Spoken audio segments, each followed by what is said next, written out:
Everlost. Chapter 1. On the way to the light.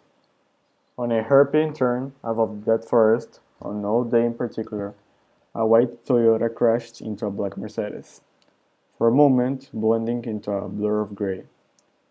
In the front passenger seat of the Toyota sat Alexandra, ally to her friends. She was arguing with her father about how loud the radio should be playing. She had just taken off her seatbelt to adjust her blouse. In the center back seat of the Mercedes, dressed for his cousin's wedding, sat Nick, trying to eat a chocolate bar that had been sitting in his pocket for most of the day. His brother and sister, who sandwiched him on either side, kept intentionally jostling his elbows, which caused the molten chocolate to smear all over his face. As it was a car meant for four, and there were 5 passengers, there was no seatbelt for Nick. Also on the road was a small piece of sharp steel, dropped by a scrap metal truck that had been loaded to the brim.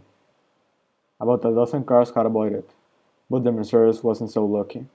It ran over the metal and front left tire blew, and Nick's father lost control of the car. As the Mercedes careened over the double yellow line into oncoming traffic, both Ali and Nick looked up and saw the other's car moving closer very quickly. Their lights didn't quite flash before them. There was no time. It all happened so fast that neither of them thought or felt much of anything. The impact launched them forward. They both felt the punch of inflating airbags. But at such high speed, and with no seatbelts, the airbags did little to slow their momentum. They felt the windshields against their foreheads. Then in an instant they had each passed through. The crash of splintering glass became the sound of a rushing wind, and the world went very dark. Ali didn't know what to make of all this quite yet.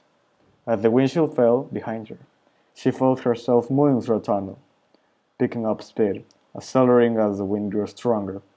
There was a point of light at the end of the tunnel, getting larger and brighter as she got closer, and there came a feeling in her heart of calm amazement she could not describe. But on the way to the light, she hit something that sent her flying, of course.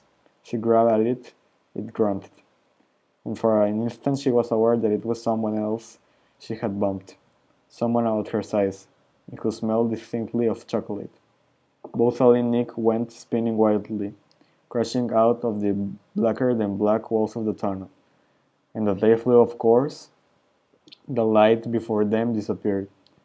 They hit the ground hard, and the exhaustion of their flight overcame them.